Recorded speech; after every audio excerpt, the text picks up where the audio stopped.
ಈ ಹನುಮಾನ್ ನೋಡಿ, ಜೈ ಅಂತಕ್ಕಂತಹ ಒಂದು ಶಬ್ದದಲ್ಲೇ ಶರೀರವನ್ನ ಜಾಗೃತ ಅವಸ್ಥೆಯಲ್ಲಿ ಒಂದು ರೀತಿಯಾದಂಥ ಚೈತನ್ಯ ಶಕ್ತಿಯನ್ನ ಕೊಡುವಂಥ ಶಕ್ತಿ ಇರ್ತಕ್ಕಂಥದ್ದನ್ನು ನಾವು ಕಾಣಬಹುದು. ಅದೇ ರೀತಿಯಲ್ಲಿ ಮಂತ್ರ ಶಕ್ತಿಯ ಮೂಲಕವಾಗಿ ದರ್ಭ ಚಿಕಿತ್ಸೆ ಹೇಳ್ತಕ್ಕಂಥದ್ದನ್ನು ಮಾಡಿದಂತಹ ವ್ಯಕ್ತಿಗಳು ಹೇಳಿದಂತಹ ಮಾತುಗಳು ಯಾವ ರೀತಿಯಾದಂಥ ಎನರ್ಜಿ ಬರ್ತದೆ ಅಥವಾ ಯಾವ ರೀತಿಯಾದಂಥ ಶಕ್ತಿ ಬರ್ತದೆ ಅಂತ ಊಹಿಸ್ಕೊಳ್ಳಿಕ್ಕೂ ಕೂಡ ಸಾಧ್ಯವಾಗ್ತಾ ಇಲ್ಲ.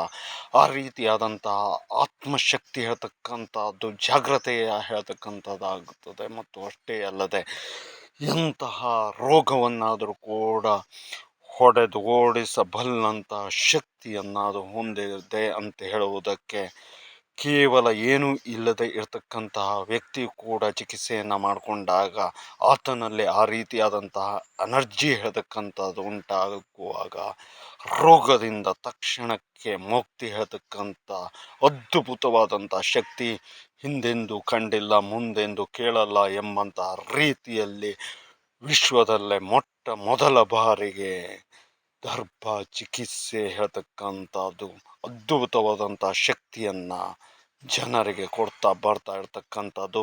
ಸಪ್ರಯೋಜನವನ್ನು ಪಡ್ಕೊಂಡಂತಹ ವ್ಯಕ್ತಿಗಳು ಇಂದಿಗೂ ಕೂಡ ಚೈತನ್ಯ ಭರಿತರಾಗಿ ಇರ್ತಕ್ಕಂಥದ್ದನ್ನು ನಾವು ಕಾಣಬಹುದಾಗಿರುತ್ತೆ. ಇದು ಅದ್ಭುತವಾದಂತಹ ಶಕ್ತಿ ಎನ್ನುವುದರಲ್ಲಿ